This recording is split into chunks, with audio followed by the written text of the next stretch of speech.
Hi guys, and a very warm welcome to episode 11 of Glory Week, brought to you in association, as always, with the city of Fremantle. Although I'm not actually technically sure if it's not episode 10 part 2, because as you can see, I'm joined for the second time by Glory defender Mark Beevers. Now Beeves, this second appearance is by popular demand, no less. Oh, that's nice to hear. Yeah, I had several people that I wasn't related to ask if you'd come back for episode 2. I know your mum was keen for you to do episode 2 as well. Yeah, she saw the first one and she was pretty keen to watch the second one, so here we are.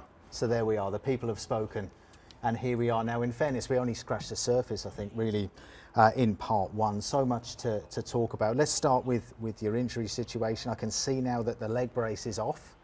Great sign. So what's the latest? How close are we to seeing you back out there? Yeah, I got the brace off on Thursday, which I was itching to do, because it was, as you can imagine, having that thing on my leg for 5 weeks wasn't great. But yeah, we got it off, and I've been able to do pretty much everything pretty much straight away. But it's just a case of getting back up to speed and being confident of even passing a ball with an MCL injury. It's one of them things that's in your head as well. Like you almost need that first tackle, first pass to kind of test it a little bit, and then mentally you're good to go forward. But we're building up to that. I think over the next couple of weeks I should be drafted into full training, and we've got targets, and we're ahead of them at the moment, so it's looking good.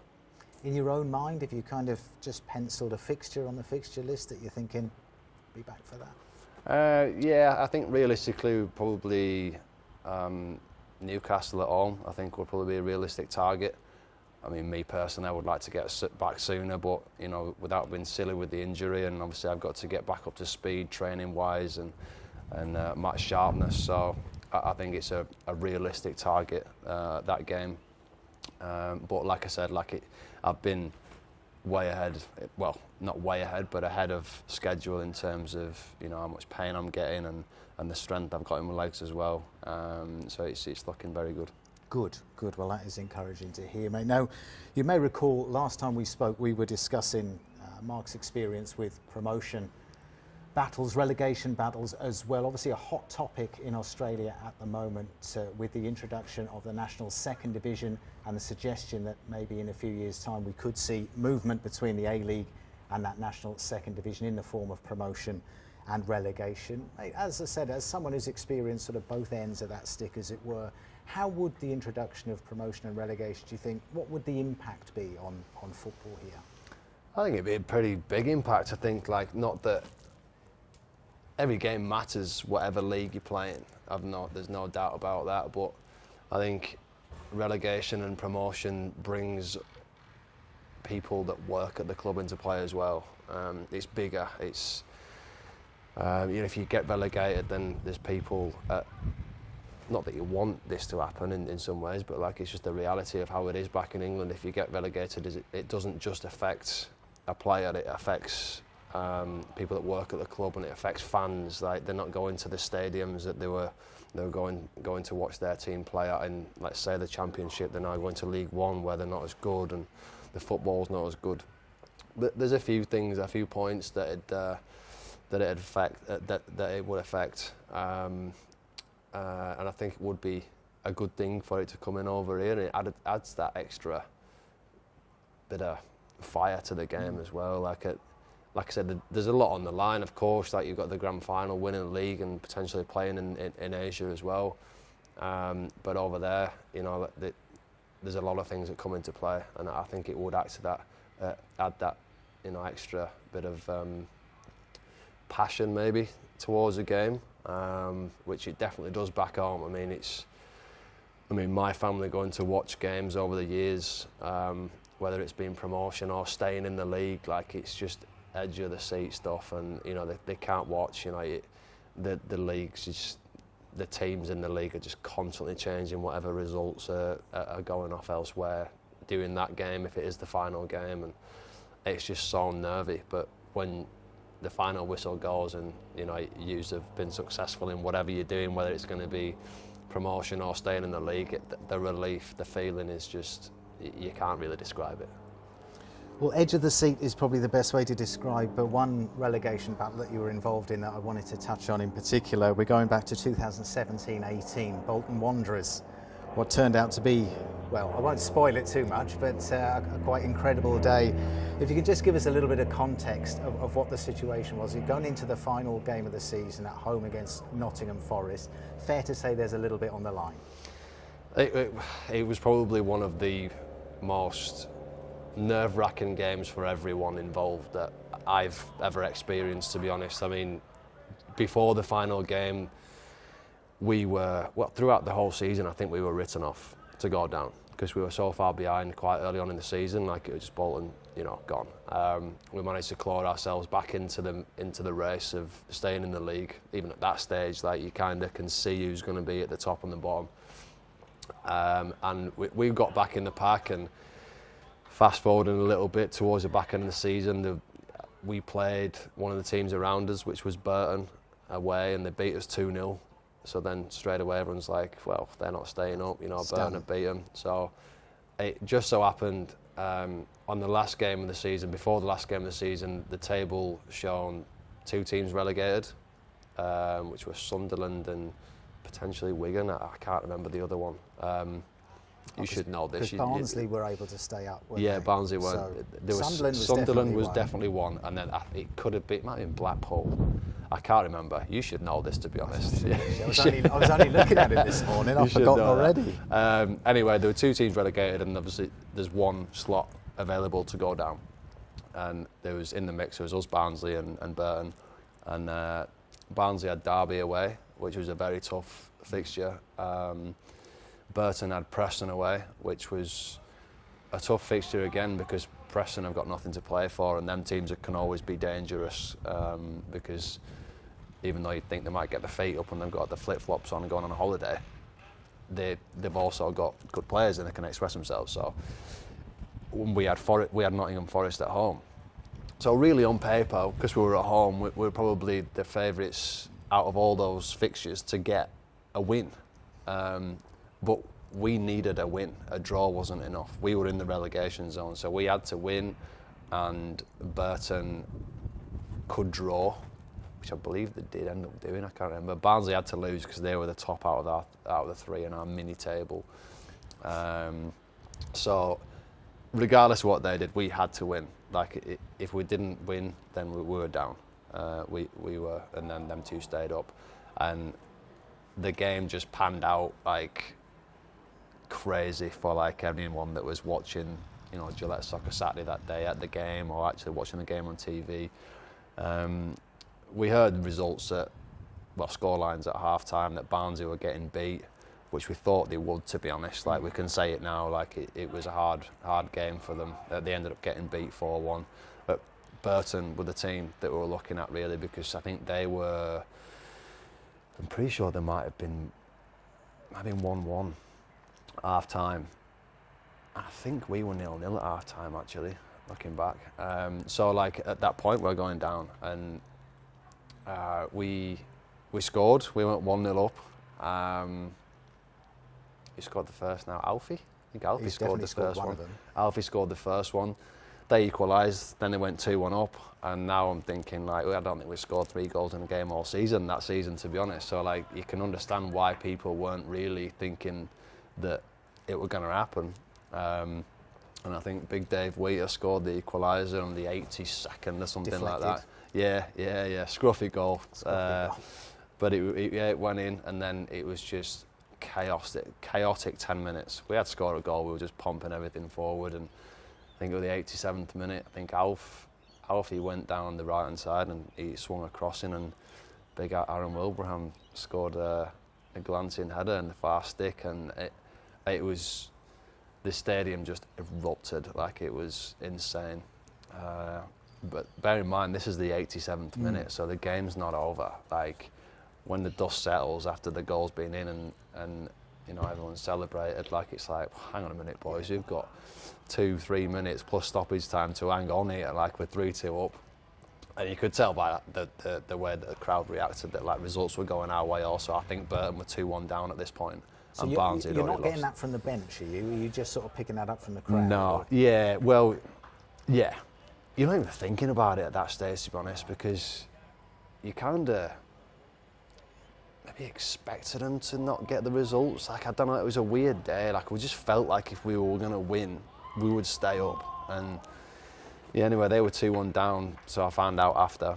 And the last 3 minutes plus stoppage was the most nerve-wracking 7 minutes I'd had in my career, to be honest, because as you can imagine, we're 3-2 up now with no need to. We don't need to score, and it was just so chaotic. And they were coming at us, and I think they had a shot a volley.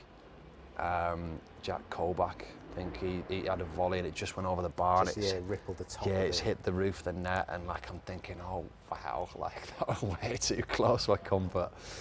But anyway, we've seen it through. Like I can't recall any other major chances, but they had a lot of the ball. And the final whistle went, and I remember just laying on the floor and just looking up in the sky thinking, wow, that was insane. And I was just exhausted. I was absolutely shattered. And yeah, we'd done it, which looking back, I think there were loads of fans like getting tattoos of Albie's like face and his signature on the legs and things like that, which was great. And it was credit to us and the fans and the management team for what we did that year, because Bolton weren't a stable club at that stage either. The things like getting paid and things, we were getting paid late, and there were talks of club getting taken over, but then it wasn't, and then talking of admin, which inevitably happened the season after. But at that stage, like, it was just a crazy season, and it was up there, if not better than a promotion, to be honest, the feeling of that day. Well, that's interesting. Like we said, we were talking about how much emotion, how much drama promotion and relegation brings in, and not necessarily just the going up aspect, the avoiding going down, huge as well. Now, you touched on the fact you're just absolutely spent at the end of the season, and we were talking before we started recording about the sheer number of games that teams in the UK play, especially in League One and League Two, where you've got 3 cup competitions in addition to 46 league games for a start. So how does that affect the amount of training you do and just how your week pans out in terms of the work that you put in? Because presumably once the season starts, really, actual training will be at just a minimum, because you're basically playing, recovering and building up again. Yeah, I mean, right from the start, going in for pre-season, you're looking at 6 weeks pre-season. You do your usual running, like week 1, and then you get the balls out, and then your games start week 2, week 3. You start building your 45 minutes, 60s, 70s, 90s, and then by the last week or 2 of pre-season, you're pretty much good to go. Like the season starts, and then the games just come thick and fast. Like I think the first week of the season's always a Saturday, Tuesday, because you've got the League Cup on the Tuesday, so you play the first league game, and then Tuesday you've got the League Cup. But obviously, like you said, like depending what division you're in, depends how many games you've got, because you've got the FL Cup in League 1, League 2, so you've got 3, maybe more. I mean, you say 3, you've got little group stage there, but if you progress, then I think it's something like 8 games if you get to Wembley, the final of the EFL Cup. But in terms of your week structure, like you can't really train. Like you're out there, you go and do things, you have looseners, little small-sided games now and again, but it's relatively short because you just got game, Saturday, Tuesday, and right, starting from a Saturday game, you play the game. Sunday you probably have off. Monday's match day -1. Then you'd play Tuesday, potentially off Wednesday, maybe recovery, and then Thursday's like a second day recovery, so you're still recovering, but then you're half like preparing for the next one. Friday, match day -1, so like, there's not really much training going off there, as in like getting a lot of work into your legs. It's all about recovering for the game, and that's pretty much relentless throughout the season. You might get a few weeks here and there, depending on what league you're in. Again, you might get an international break where you can actually just relax. But other than that, it's just game.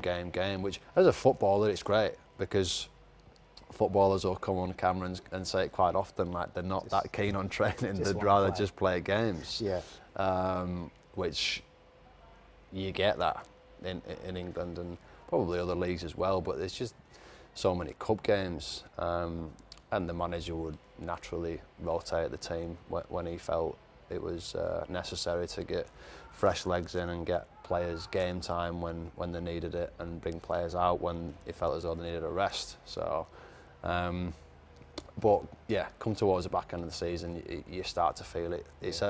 It's mentally fatiguing as well, preparing for games, and it's obviously physically demanding also, but the mental side of it, Saturday, Tuesday, it's pretty tough. But if there's a reward for it at the end of the season, you get to go to Wembley in a cup, or as a promotion, or avoiding relegation, then there's your reward, and it always feels like it's worth it if you do get that reward come May.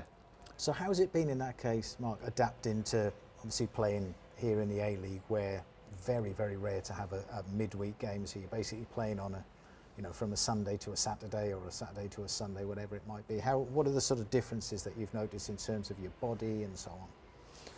You train a lot more here in the A-League. Obviously, there's not as many games, so there are some positives in that, in that you can do a lot more work on the training ground to then prepare for a game, which you can't do as much back in England.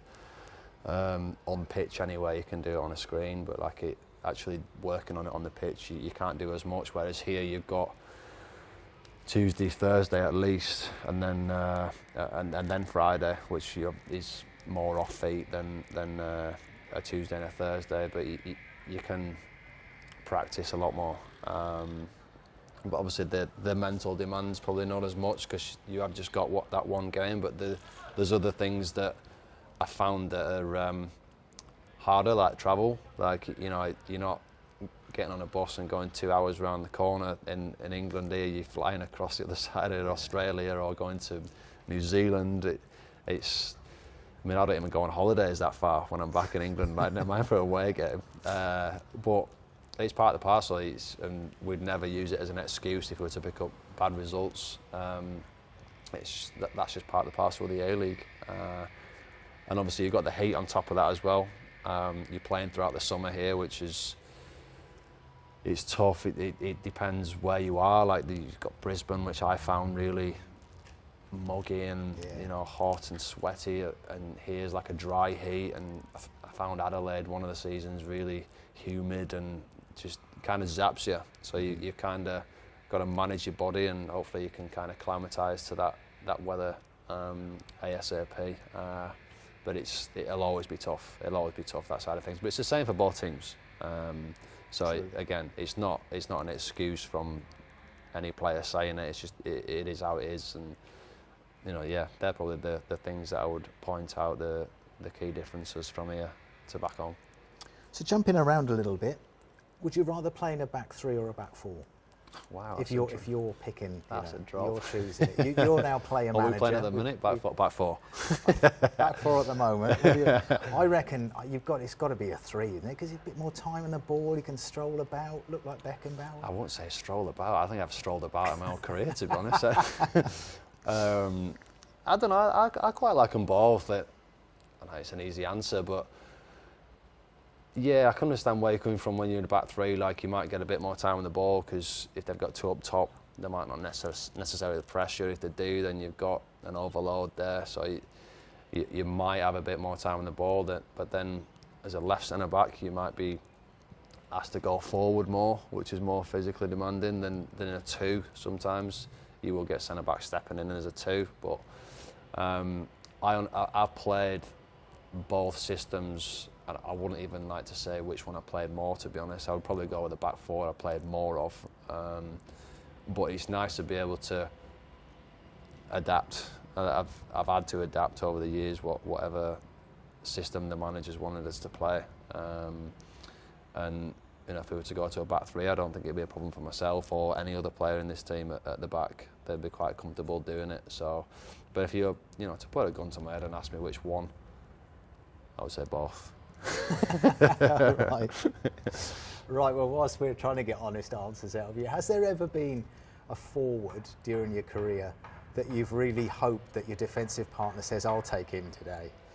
Is there just been someone that you've always thought, I'll be honest, I won't tell him, but he's basically, I'm in his pocket a little bit, this bloke, I'm struggling with this fella? Not really, no, because I think like if I ever got a striker wanting to play on me, like I think I'd kind of like that, because it kind of riled me a little bit, and you know, I'd probably get more out of myself doing it. So yeah, I'd not got the personality to say to one of my centre halves, look, like, can you just take him because I'm having a bit of a bad time here, which obviously over my career there will have been points where I've had a bad time against a striker, we all have, but I would never admit it to one of my other players, because during that game I'd have wanted to like redeem myself, which as a mentality I think is probably good, and I'd hope to think, you know, our lads have also, and I'm sure they have. But yeah, you just play up against what you come up against, and if they want to play on you, then let's go. Bring it on. Bring it on.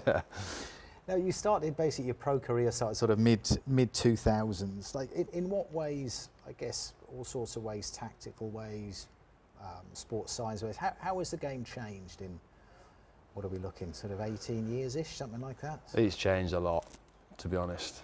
It's changed gradually, but things have come into the game that weren't really around when I first started. Like we do a lot of video these days on opposition, which weren't really a thing when I first started. There's pros and cons of it. Like, I think there's a lot of pros that the coaching staff can sit down and analyse a game on camera now, which there could before, but they just weren't. I just don't think it were a thing, to be honest. I remember when I first started that the assistant coach would have like a bit of paper, and it just, if you were up against a striker, like it'd pretty much bullet point what he were good at, whether he were quick, big, strong, what he was left-footed, had a good shot, whatever it was. Like you'd be given that information, but it's very, have a read of that, done, go out and do your job. Whereas now, like, there's a lot of prep throughout the week, and you watch a player who you're coming up against that particular weekend throughout the week, and you'll know what he's good at and what his weaknesses are. And on top of that, you'll probably get the information on a Saturday as well, what I've just said there. Like, it'll probably be up on a bit of paper, so constant reminders, which is a good thing. But there's sports science side of it as well. Like, gone are the days where you just used to get your boots on and go for a lap round the pitch, stretch for 5 minutes and go and train. Like, you're doing a lot of pre-ab these days, extended warm-ups, and they want you to get, so many high-distance, high-speed meters into your legs to prepare your hammies, for example, for the game. All them little things have kind of crept into the game over the years, and I think if you were to prepare for a game now in comparison to when I prepared for a game in 2008, they'd be completely different. So off the back of that then, do you reckon you're probably in better physical nick now than you would have been like in your early 20s? I don't know, you tell me. From the out, I mean, you don't carry any weight, let's be honest, do you? You've got that lean, lean physique about you. But I just mean, with all the sort of benefits and the advances in sports science, do you reckon you'd be going as well as you? Yeah, look at the things, the sports science and all the things that are available these days. Like they're just available to you. Like, and coaches that encourage young boys to use them. Players like myself, like, I will use them, but kind of don't want to change too much from what I've been doing over a course of my career previously, because I don't want to start changing things and then things go wrong. Do you know what I mean? But they're all there. They're available. Your ice baths, and you've got these recovery boots these days, game readies, and all these things that probably weren't available back then. So you can only look at them as being a positive. But I mean, your question, am I in better nick now at 34 than when I was 20? I think that's a bit ridiculous. Bit of a stretch. I'd like to think that we're in better nick when I was 20, but I don't know. We'd have to, dig out some pictures or whatever, and We'll some do data and see. I'm sure there's probably some analysis program you can get that you can. They've probably got it. The team have probably got it. They're probably pouring. I feel all right. I feel good. I feel good. I don't feel as though people look at the footballers. The number's always 35, isn't it? Like they always say, if you can play to 35, then you've had a good innings.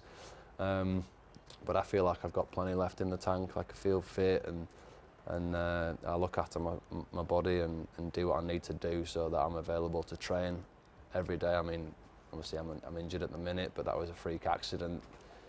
Hopefully, touch wood, keep myself clear from a lot of muscle injuries and put myself out there to train every day, because every manager wants to see their players available, not just for games, training also.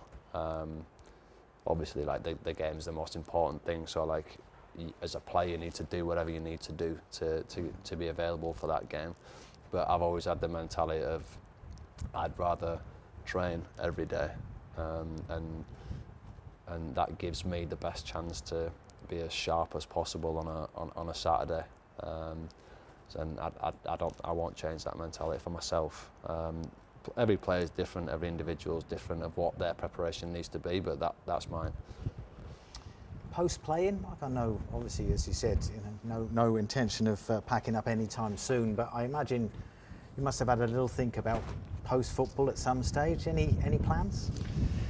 Yeah, not as such. I've kind of looked into different bits and bats. I wouldn't say I've got options right now, but there's avenues I can go down to fulfil those dreams, shall we say, after football. Part of me wants to stay in the game. Part of me wants to do something different, but I've not quite decided that yet, and I don't think I'm going to make the decision right up until I know that I am going to wrap it up.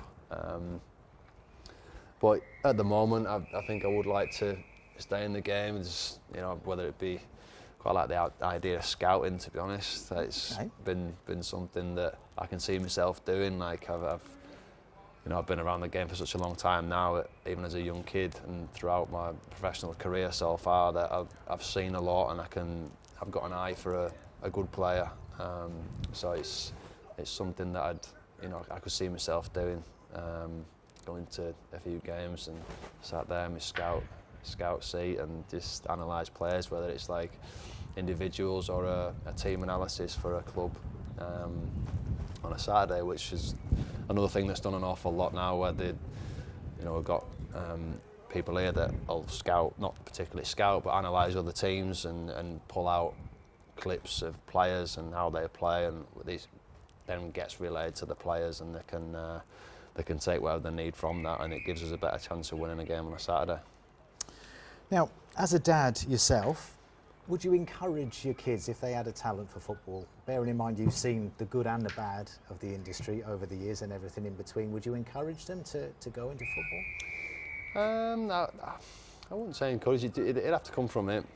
I mean, to be honest with you, my kids they've grown up with watching me playing football, and they don't even watch me now, and they're 6 and 9. They'd much rather just be messing around on a phone or playing some game or whatever. Which, I don't blame them. They've kind of grown up with it. But at the moment, I would say my little boy is not really. He's not football mad like I was when I was that kind of age. He might do one day. He might spin round and say, "Look, Dad, I want to be a footballer. And can we go down to the park and play football?" But he's not at that stage. Whether he'll get there or not, but I would never pressurise him into playing football if he didn't want to. But if he spun round and said to me he wants to play, then I'd help him as much as I could. I reckon you're a soft dad. I reckon you're the good cop. I don't know, you'll have to ask my missus about that. I don't know, I'll ask him. I reckon you are. I reckon you are. And just a final couple, mate. They always say that you regret the things that you haven't done rather than the things that you have done. Anything across your career, like a move or anything like that, that you look back now and you think, do you know what? Maybe I should have done that. I'm going to say no, because every move I've took, I've had success with, to be honest. There's been, well, Millwall, there wasn't a promotion, but there was, you know, Wembley twice, which I feel as though, like, on a personal note, is a success. So there's been success wherever I've been, and not just the football side. Like, we really enjoyed, like, where we enjoyed the club and we enjoyed the places where we've been to as well, and including here, like I said on the last episode, what a spectacular place this is. Like, it's great. We absolutely love it.